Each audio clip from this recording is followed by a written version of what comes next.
Hello,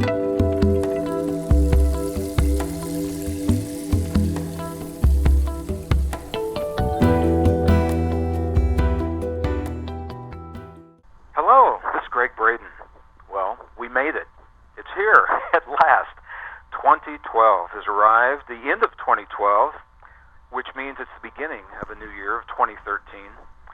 And as we complete this really pivotal year, and all the shifts and crises and changes that certainly we've all felt and experienced, I think it's clear that the role of community has become key to the way that we navigate the even bigger changes that seem to be coming our way in the near future.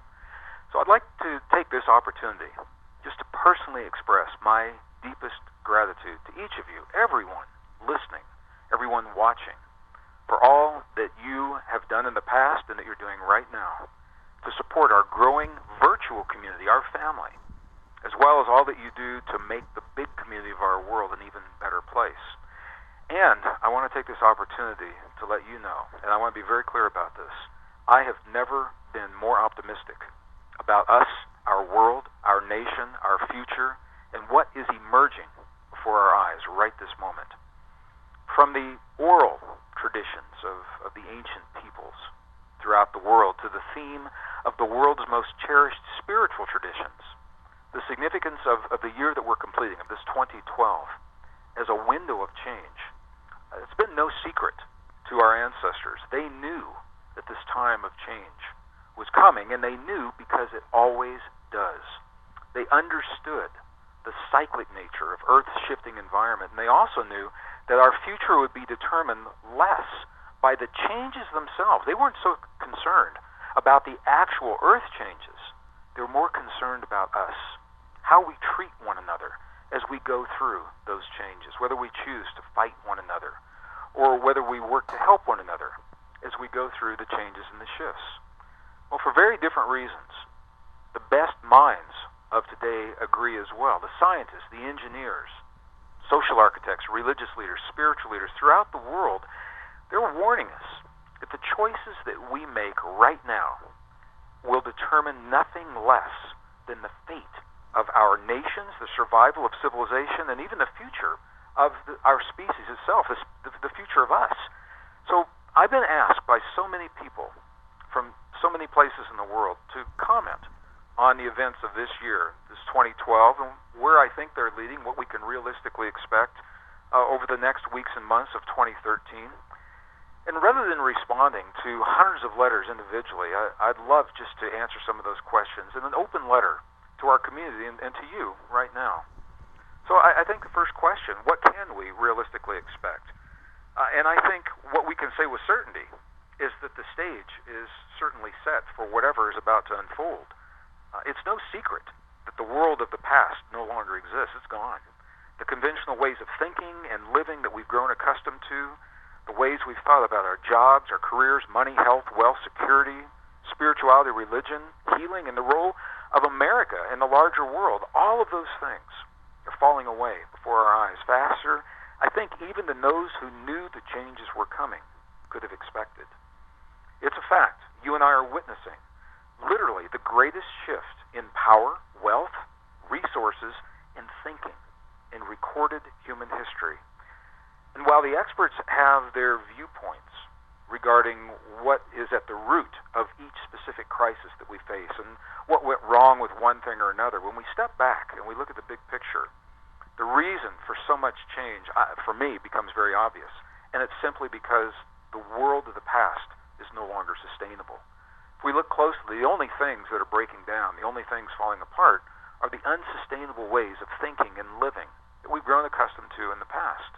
So from our policies of energy and economics and technology to the way we think about security and how nations work together, the choices in the past are no longer working in today's world. And as we discover the limits of what those choices bring and experience the consequences of this huge learning curve that has led to this very moment, this last closing portal of 2012, my sense is that we've arrived at this magnificent turning point. It has only one of two possible outcomes. We're either going to transform or we're going to collapse. One of those two things is happening. While ancient traditions and modern science underscore the magnitude of our time in history, they also remind us of a powerful fact. What they say is this: it is through the choices that you and I are making in this moment, that we're making today, that the outcomes will be determined. So, in other words, the outcome is not set into stone. So the question then becomes, how do we tip the scales of peace and cooperation and healing in our favor? Maybe more specifically, how do we create an environment that supports fair and sustainable economies, that shares the earth respectfully and compassionately with all life, that bridges the issues that tear at the very fabric of our lives and our families and our communities and our society? Well, the diverse body of work that I've developed over these last 25 years or so, it's my answer to these questions. The choices that we make in life can be nothing more or nothing less than a reflection of us. It's the way we think of ourselves and our relationship to our bodies, to our earth, to our past, to one another. My sense, again, is that when the facts of these relationships are clear, then the choices that we have before us become obvious. So those of you that know me personally know that I am an optimist. And you also know me well enough to know that I'm a realist. I am optimistic about our future, while I realistically acknowledge that we're poised on the brink of what will either become some very bad choices that we make in this world or some very good decisions. So for me, knowing that choices even exist and that we're living this precious, powerful, pivotal time that gives our choices such great potency, for me that gives new meaning and a renewed hope to this 2012 year of emergence, 2013 that lies before us, and all that comes next. So what do I think is in store? Honestly, I really don't know. I don't have a proverbial crystal ball in front of me to answer the question or a hotline to the leaders of the world. I can't say what's going to happen. And I think probably the biggest reason is because we are still choosing. We are still choosing the outcome, whether we're conscious of our choices or not. The fact is that we're choosing in every moment of every day. And what I do know is that it will take every one of us and the diversity of our beliefs and our ideas and the love for life that we each bring to our global community. It's going to take all of that to birth the world of our greatest destiny, rather than succumb to the darkness of our greatest fears. So for those that can embrace the learning curve of our past without judging our past, the future becomes a wide open field for new forms of industry, new jobs that we've never even thought of before, new forms of expression, and new communities based upon sustainable ways of thinking, living, and being in our world. And for those that cling to the old and unsustainable ways of the past, by clinging to those, 2012 may, in fact, look like the fulfillment of history's darkest prophecies, the worst that we could imagine, if we hang on to those old ideas and those old beliefs. My sense is that one of the most powerful keys to our experience of the months and years ahead comes from a shift in thinking, from the old thinking that invites us beyond asking the question, what can I get from the world that exists? That's the old way of thinking. The new question then becomes, what can I give to the world that's emerging? What can I offer to this new world that's being birthed before me? The way that each of us answers this question as individuals becomes our collective answer to what comes next, and that is what the crystal ball cannot show. So I'm going to say personally, I've never felt better about the future and the possibilities that lie before all of us. And now it's up to us.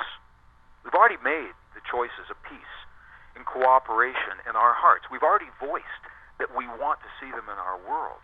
Now, it's time for us to live those choices in every moment of every day. So I look forward to working with you as we do together throughout this new year of 2013 and beyond. I want to take this opportunity to thank every one of you for all that you've done to bring us to the point where we are right now. The choices that we've made, we have to say they worked because we're here. We made it. And now we get to choose once again the world before us. So in deepest, deepest gratitude and with so much love, thank you for this opportunity. Thank you to you all. Happy 2013 and beyond.